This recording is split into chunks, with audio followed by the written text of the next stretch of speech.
Gracias por la sintonía aquí en tu programa Despertar, tu programa Toque de Queda. Como estuvimos hablando antes de la pausa, tenemos nuestro invitado de luz, el plato principal. Tenemos aquí un invitado, abogado, él se llama César Alcántara, él es miembro del Partido de la Fuerza del Pueblo. Muy buenos días, licenciado, ¿cómo está? Buenos días Raquel, buenos días Wellington. Bienvenido. Placer estar con ustedes aquí compartiendo este programa. Qué bueno. Usted no escuchó antes de salir a la pausa de sobre el asunto del paquetazo que quiere introducir el gobierno. ¿Qué opinión le merece a usted esa situación que está pasando ahora mismo en el país y para todos? Muchas gracias, buenos días. Bueno, realmente lo escuché a ustedes y comparto 100% los comentarios que ustedes hicieron sobre la reforma fiscal que el gobierno ha pretendido introducir al Congreso sin previo consenso, sin previa discusión. Y realmente el impacto ha sido porque la población no se esperaba que a menos de 2 meses de un gobierno recién instalado, el gobierno se estrenara con uno de sus primeros actos de gobierno, con una reforma fiscal o una mini reforma fiscal dentro del presupuesto. Porque ahí es que ha estado el problema. Claro. Ustedes saben que el presidente Luis Abinader, una de sus fuertes en la campaña, fue decir que no se necesitaban crear más impuestos, que lo que había era una ineficiencia en el gobierno y un derroche y un despilfarro de recursos públicos y que no era necesario ningún impuesto. Entonces, al someter el primer presupuesto, la población tenía la perspectiva de que lo que se iba a someter era un presupuesto más o menos equilibrado en base al ahorro sobre las instituciones públicas que se van a suprimir y se van a eliminar, y sobre la empleomanía que va a ser cancelada del Estado. Entonces, con todo ese ahorro, más la eficiencia que el gobierno anunciaba, pues se sometería a un presupuesto equilibrado más o menos, pero resulta que no. Resulta que los impuestos sí eran necesarios. Entonces la población se ha sentido impactada realmente porque la población votó por el señor Luis Abinader precisamente porque compró ese discurso de que el gobierno pasado era ineficiente, despilfarraba mucho el dinero y que con simples ahorros, recortes aquí, recortes allá, se podía gobernar sin aumentar los impuestos. Ahora resulta que no. Entonces eso es lo que ha causado el impacto en la población dominicana. Nosotros no estamos de acuerdo, lógicamente, con que se grave aún más la economía de la población dominicana, y creo que este es el único gobierno en el mundo entero que en medio de la pandemia del COVID-19 ha introducido una reforma fiscal. Ningún otro gobierno, ni siquiera gobiernos desarrollados lo han hecho. Ningún otro, no tenemos conocimiento de que gobierno alguno haya intentado crear nuevos impuestos dentro de la pandemia. Al contrario, la población mundial lo que ha recibido es apoyo y ayuda de sus gobiernos, pero jamás una carga fiscal como la que se plantea en este momento. Doctor, institucionalmente la Fuerza del Pueblo ha analizado lo que se está planteando en el nuevo presupuesto del 2021 para construir una posición de bloque dentro del Senado, que no solo critique lo que hay ahí, sino que plantee alternativas. Bueno, el presupuesto fue sometido recientemente. Todavía nuestro bloque de legisladores no ha fijado una posición, pero sí hemos fijado posiciones particulares. Por ejemplo, el compañero Rafael Alburquerque ha establecido muy claramente que gravar el salario de Navidad viola la Constitución, porque viola un derecho adquirido de los trabajadores. Viola el artículo 222 del Código Tributario, que establece muy claramente que el salario tercio de Navidad no puede ser gravado. Entonces, hemos fijado posiciones así de manera particular, personalizada, pero en su momento nosotros tendremos que fijar una posición al respecto, que nosotros como Fuerza del Pueblo debemos responderle a este pueblo que espera mucho de nosotros. De hecho, ya la población se está creando la perspectiva de que nosotros debemos ser el próximo gobierno. Entonces nosotros en su momento fijaremos posición sobre ese punto y sobre otros más, porque déjeme decirle, por ahí viene otra reforma que consiste en la privatización de una gran cantidad de servicios públicos. El transporte público de pasajeros se pretende privatizar. Pero el presidente desmintió eso. El presidente dijo que eso era un rumor, algo falso. Recuerden que ante la avalancha de críticas y oposición a esos planes, El presidente tuvo a bien dirigirse al país y decir que no sabía de dónde había salido eso. Pero 2 días después, el ministro de la presidencia, el señor Macarrulla, dijo que sí, que se está contemplando la privatización de servicios públicos, entre ellos la ONSA, el metro y el teleférico. Entonces, ante una declaración del presidente y una declaración 2 días después de su ministro de la presidencia, usted se pregunta, ¿a cuál de los dos le creo? Nosotros le creemos a Macarrulla, porque Macarrulla es un empresario que ha ido con una función muy específica al gobierno. Ajá. Claro, claro. El Ah, empresariado es privatizar el lo único público. el único sector organizado dentro del gobierno, un sector organizado, bien cohesionado, que tiene una agenda muy clara. La única agenda clara del gobierno, o dentro del gobierno, la tiene el sector empresarial. Entonces, lo que ha dicho el señor Macarrulla no es un invento ni un sueño. O sea, el sector empresarial tiene un objetivo muy claro. Y no sé si ustedes saben que aquí se aprobó la ley 47-20, llamada sobre la iniciativa público-privada, que no es más, ya está aprobada, no ha entrado en vigencia Oye, la hay ley. un funcionario designado encargado de esa área también. Esa ley, es bueno que ustedes la lean, si no la han leído, el pueblo dominicano, porque es sumamente interesante. Entonces, hay una agenda clara del sector empresarial dentro del gobierno, y es la única agenda que se está ejecutando de manera rápida. O sea, esa agenda ahí no hay titubeo, ahí no hay improvisaciones. Esa agenda está caminando muy bien. Y esa ley, la 47-20, es el marco en parte para esa agenda. Porque es la que habla de la privatización de muchos servicios públicos y le va a permitir al sector privado entrar en sociedad comercial con el gobierno. No a título de concesión, que es bueno que ustedes lo sepan, porque la ley 47-20 deroga en una buena parte la ley sobre contrataciones públicas. Entonces es bueno, el pueblo dominicano debe conocer todas esas cosas, porque al pueblo se le presentan los acontecimientos, pero no lo puede interpretar, no lo puede entender. Pero nosotros los políticos, que sí tenemos que darle seguimiento a las cosas, lo entendemos todo porque sabemos y encajamos cada acto del gobierno o de cada sector, lo encajamos dentro de su agenda. Y cuando usted encaja cada acto de un sector determinado dentro de su agenda, usted lo entiende perfectamente. Por eso el señor Macarrulla se da el lujo de desmentir al presidente 48 horas después del presidente haber afirmado una cosa. Y al señor Macarrulla, el presidente no le ha enmendado la plana, lo que indica que la verdad la está diciendo el señor Macarrulla. Bueno, Ahí va a haber una situación. eso es grave, que dentro de un gobierno no hay una comunicación definida y homogénea. O sea, los funcionarios anden diciendo una cosa y el presidente otra. Eso es bastante Yo no creo que grave. hay comunicación. Y hay comunicación clara y hay identificación de objetivos. Y es lo que le digo, los empresarios tienen sus objetivos muy claros y saben a qué van. Incluso en estos días ingresó al staff del gobierno a título honorario u honorífico un cuarto bate, el señor Marrancini. Eso, Marrancini. Marrancini entró a sacrificarse por los empresarios al gobierno, honoríficamente, porque esa es su clase social. O sea, el sector empresarial tiene sus objetivos muy definidos, tiene unas metas y unas funciones dentro de la sociedad muy claras. El sector empresarial, su actividad es hacer negocios para ganar dinero. Entonces el presidente Abinader tiene un compromiso definido con los empresarios y se olvidó del pueblo. ¿Es lo que usted quiere decir? Bueno, el presidente Abinader es primero y ante todo empresario. Claro. Luego es político. Él es primero empresario y de manera accesoria político. Entonces el presidente Abinader forma parte de ese grupo, de esa clase social del empresariado. Ahora bien, eso no puede hacer perder de vista a este sector muy poderoso, que hay un pueblo hambriento, hay un pueblo lleno de necesidades, que sus intereses deben ser tomados en cuenta. Para eso estamos nosotros, los políticos, y muy especialmente la fuerza del pueblo. Pero sin embargo la fuerza del pueblo se ve en estos días que ha estado con la guardia baja, no ha tomado una acción de manera política, de manera del partido central, como usted lo dijo, de manera personal, pero no el partido en sí realmente no ha tomado una actitud.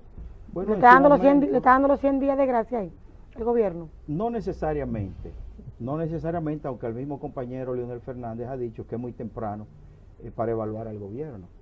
Pero en su momento la Fuerza del Pueblo fijará posición política orgánica. Y tiene que ser así, porque los acontecimientos nosotros no podemos permitir que nos pasen por encima.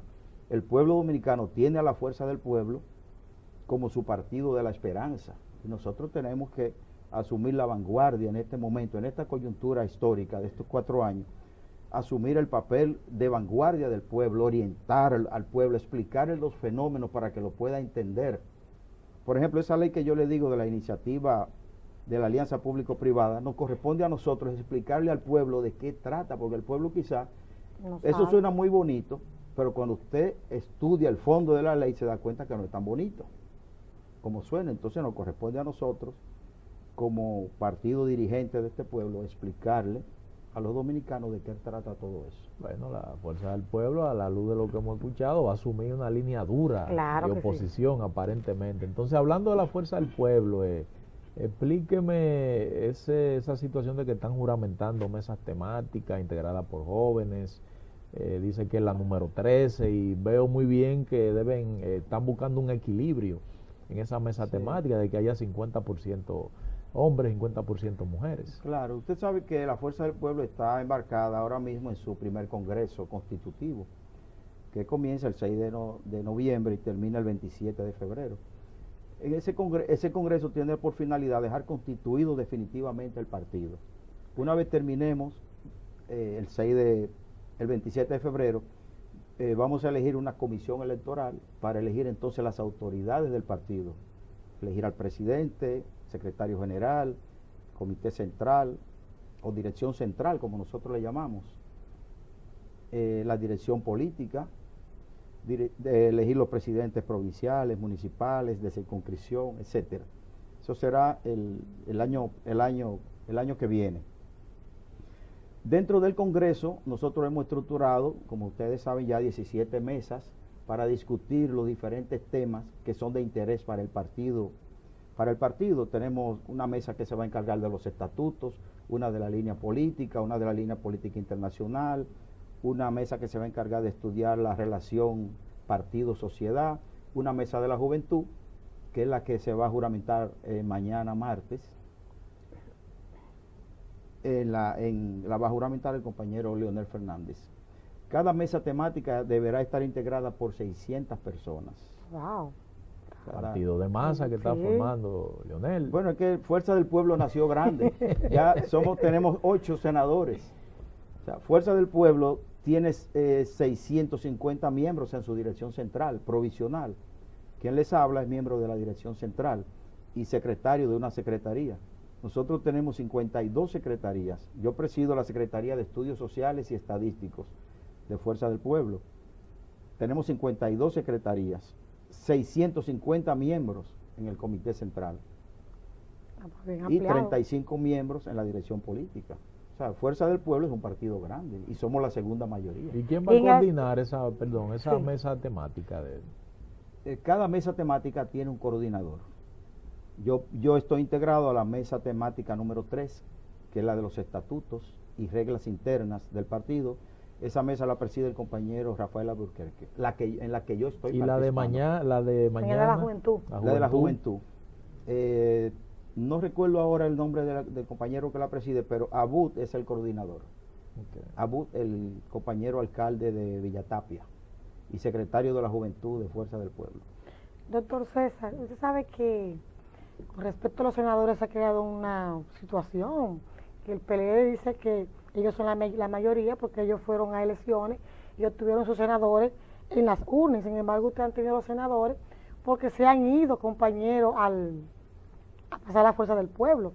¿Qué opinión usted cree de esa situación? ¿Es legal o es ilegal? Bueno, fíjese, si nos detenemos a discutir la legalidad de ese proceso, podemos alargar mucho la conversación de esta entrevista y quizá en televisión a veces el tiempo no es tan generoso con los invitados. Pero la Constitución en principio establece que usted puede optar libremente por cualquier partido. Usted puede ser electo por un partido y si usted se desvincula de ese partido mediante una carta dirigida al partido y a la Junta Central Electoral, ya usted no pertenece a ese partido. Se quiso regular en la ley de agrupaciones políticas y finalmente no se incluyó ese. Entonces ahora tenemos una situación de hecho de hecho, y es que Fuerza del Pueblo tiene 8 senadores Sí. que renunciaron a su partido algunos y se han juramentado en Fuerza del Pueblo. Y el PLD se ha quedado con 4 senadores. Entonces el señor José Paliza, ministro de la presidencia del actual gobierno, dijo algo con lo que yo estoy muy de acuerdo. Si usted cuenta en el Congreso cuántos senadores tiene cada partido, se dará cuenta de que Fuerza del Pueblo tiene 8 y el PLD tiene 4. Entonces, si usted lo cuenta, fácilmente se va a dar cuenta de cuál es la segunda mayoría. Pero es posible que eso tenga que ir al Tribunal Constitucional y sea el Constitucional que tenga la última palabra, en verdad. Doctor, en este momento se está procediendo con las entrevistas a quienes aspiran a formar parte del Pleno de la Junta Central Electoral.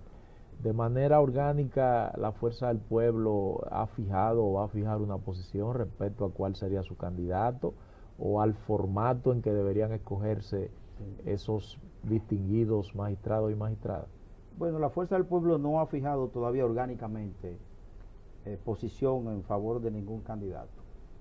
Sí, el compañero Leonel Fernández se ha referido en cuanto al perfil, y eso lo habló con el presidente Luis Abinader en la visita que el presidente tuvo a bien hacerle al doctor Fernández en la Fundación Global, y ahí analizaron el perfil de los posibles integrantes de la Junta Central Electoral, pero todavía no hemos fijado una posición favoreciendo a uno en detrimento de otro. Entendemos que se van a escoger los mejores, ¿verdad? Porque aquí los procesos electorales generalmente son muy traumáticos y nosotros tenemos que superar ya de una vez por todas esta tradición de que cada 4 años el pueblo dominicano es sometido a un estado de nerviosismo, de estrés y de una situación que no puede ser. Entonces creo que deben verse, ¿verdad? Analizarse los mejores perfiles y escoger los mejores para esas funciones. Y hemos ido mejorando mucho en materia electoral, realmente. Bueno, doctor César, les comentaba ahorita sobre el aspecto de la avalancha, de que se están yendo los compañeros de su antiguo compañero del PLD hacia la Fuerza del Pueblo. ¿Usted sabe de alguno que se va, ¿no? Me refiero a los altos dirigentes, que va a pasar a la Fuerza del Pueblo? Porque se fue la esposa de Reinaldo y yo quiero saber si Reinaldo también va a pasar a la Fuerza del Pueblo. Bueno, fíjense, diariamente nosotros recibimos noticias, o noticias no, llamadas de compañeros que llaman a uno, dicen: César, en el caso mío, hágame un espacio en Fuerza del Pueblo porque nosotros vamos para allá. Quizás ya el próximo año veremos muchos ex compañeros del PLD yéndose a Fuerza del Pueblo. ¿Usted sabe por qué? Porque en el PLD se está dando una situación que se va a agravar a medida que pase el tiempo. Y es que en el PLD no hay un líder que pueda aglutinar a todos los compañeros o ex compañeros del Partido de la Liberación Dominicana. Nosotros, gracias a Dios, tenemos a Leonel Fernández. Leonel Fernández es un líder unificador. Entonces, Leonel Fernández nos unifica a todos dentro de Fuerza del Pueblo. Pero en el PLD, si usted trata de por ejemplo, proyectar el liderazgo de uno de ellos, cualquiera de otros, no aceptarán ese liderazgo. Entonces, el licenciado Danilo Medina, con su impedimento constitucional que tiene, es muy difícil que logre él por sí solo o a través de un tercero, como se intentó, por ejemplo, con Gonzalo Castillo, se logre unificar al PLD. Entonces, lo más probable, y además, entre paréntesis debo decirlo, Leonel Fernández siempre fue el líder natural del PLD. El liderazgo del licenciado Danilo Medina fue un liderazgo coyuntural, momentáneo, un liderazgo de circunstancias. No fue un liderazgo carismático como el de Leonel. El liderazgo de Danilo se fundamentaba en el control de las estructuras partidarias. El liderazgo del compañero Leonel Fernández se basaba más bien en su carisma y en su prestigio de líder. Entonces son dos liderazgos muy diferentes. Al compañero Leonel Fernández salir del partido, fíjense que inmediatamente el PLD perdió. Y ellos decían que no, que nos íbamos la minoría. Y que Leonel llegó a alguien a decir, no hacía falta en el PLD. Sí, ¿verdad? Entonces, hoy los hechos le han dado en la cara a muchos compañeros. Cada partido tiene su líder natural. Yo siempre se lo decía a los compañeros del PLD cuando estábamos en el PLD. El líder natural del reformismo, ¿quién era? ¿Quién va a ir? No era Jacinto Peinado. ni era Álvarez Bogar. Claro, y había muchos líderes, pero liderazgos limitados. Pero hay un líder que es el que encarna el sentimiento de la colectividad, en donde todos nos sentimos reflejados. Ese es el líder de esa comunidad. En el PRD, ¿quién era el líder natural del PRD? José Francisco Peña José Gómez. Francisco Peña Gómez. No era Jacobo Masluta, ni era Jorge Blanco, ni era Michelén. ¿Por qué? Porque Peña Gómez encarnaba en su persona el sentimiento y anhelo de todos los PRDistas. Por eso él era el líder. Leonel Fernández encarnaba en el PLD las aspiraciones y el sentir de la mayoría de los PLDistas. Ese era el líder del PLD. Y cuando estaba Juan Bosch, era Juan Bosch, no eran los demás, pero no quiere decir que no hayan líderes. Todos los partidos... Leonel superó a Juan Bosch entonces. Me refiero en el liderazgo a lo interno del partido. Son liderazgos son épocas diferentes, muy diferentes, liderazgos muy diferentes. Él pudo encarnar ese, como usted dice, ese sentir. Ha encarnado el sentir, pero no puede decirse que haya superado a Juan Bosch. Por lo menos yo no me atrevería a afirmarlo. Respeto mucho al compañero Leonel Fernández, respeto su liderazgo, su trayectoria política, su obra de gobierno, pero no llegaría tan lejos, por lo menos César Alcántara, a afirmar que ha superado a Juan Bosch. Creo que en el PLD nadie puede superar a Juan Bosch. Doctor, una parte de la población entiende que pesó mucho en el resultado de las elecciones la percepción que había de que la corrupción fue descomunal en el pasado gobierno. ¿Usted, como es PLDista, entiende que esa fue la principal razón que expulsó al PLD del poder? No creo que fuera la principal, pero fue una de las razones. La principal razón por la que el PLD salió del poder fue por la salida de Leonel Fernández. ¿Eso pesó más que la percepción de que había corrupción? Claro que sí, porque antes del 6 de octubre, hasta octubre, el PRM nunca sobrepasó un 35, un 37% en todas las encuestas. Incluso llegó un momento en que el PRM cesó sus actividades políticas prácticamente, porque se daba por un hecho que Leonel Fernández ganaría las primarias del 6 de noviembre, del 6 de octubre. Entonces ya muchos compañeros con los que uno hablaba me decían, pero es que no tiene sentido seguir gastando dinero y haciendo laborantismo político, porque Leonel va a ganar en el PLD y todas las encuestas dicen que él es ganador. Entonces, la causa principal de la derrota del PLD fue la salida de nosotros de ese partido, de Leonel y los seguidores de Leonel. Esa fue la principal. Ahora, luego se añadieron otras, porque si hubiera sido la corrupción, que es un hecho incuestionable, que la población rechazó y rechaza, y que la oposición supo explotarla muy bien, la percepción de corrupción, la supo explotar como ninguna otra. Fuera de ahí, si hubiera sido la corrupción, el PLD las encuestas no lo dieran ganador antes del 6 de octubre, y lo daban ganador, con todo y la corrupción. Porque déjeme decirle, la obra de gobierno del PLD es difícil de superar. Tanto la de los 3 periodos del compañero Leonel Fernández, como los 2 periodos de Danilo Medina, es una obra de gobierno difícil de igualar, porque hay que ser sincero en eso. La obra de gobierno del PLD desde sus 5 periodos de gobierno, en términos de realización material, es difícil de igualar. Ahora, la corrupción, hubo muchos casos de corrupción, es cierto, y mucha permisividad en los gobiernos del PLD, que dada la crisis interna que se presentó, más la oposición la supo explotar. Recuerden que la consigna fundamental de la oposición era corrupción e impunidad. Sí. Y todo se relacionaba con la corrupción y la impunidad. Tanto así que hasta la pobreza dominicana se relacionó con la corrupción y la impunidad. Ustedes recuerdan. Se le dijo al pueblo dominicano que era pobre debido a la corrupción y la impunidad. Y todo se relacionaba con eso. Yo llegué a ver reportajes donde un puente se caía por una inundación y alguien decía que eso se debía a la corrupción y a la impunidad. Doctor, usted que ha admitido que hubo malos manejos del erario, ¿estaría de acuerdo en que esa gente que se equivocó en el manejo de los recursos públicos sea llevado a la justicia, sometido y también que devuelva lo que se robó?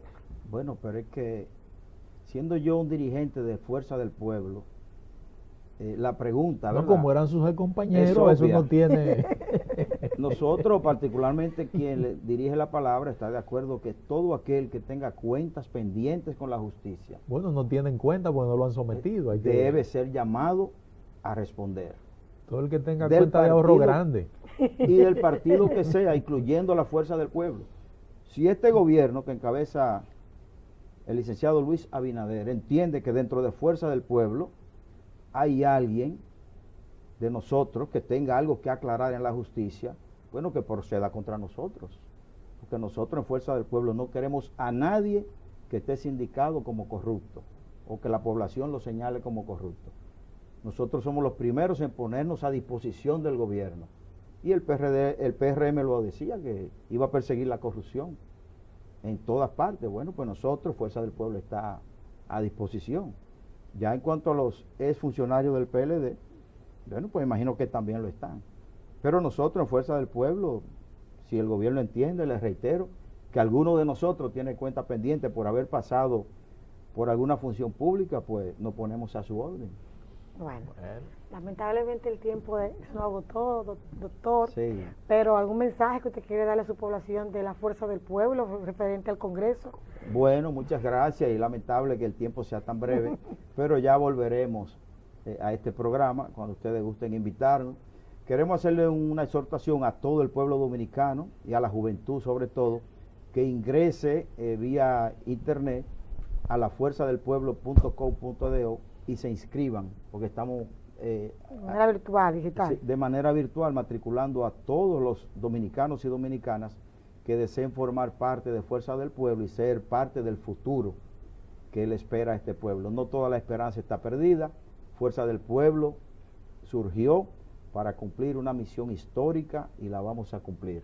Así que Fuerza del Pueblo ahora mismo es el partido de la esperanza nacional. bueno, Bueno. agradecer al doctor César Alcántara, Sí. encargado de estudios sociales y estadísticos del Partido Fuerza del Pueblo, por habernos acompañado y hablarnos de ese primer congreso Juan Bosch que están encabezando. A ustedes exhortarles que tras la pausa continúen en sintonía con este su espacio El Despertar.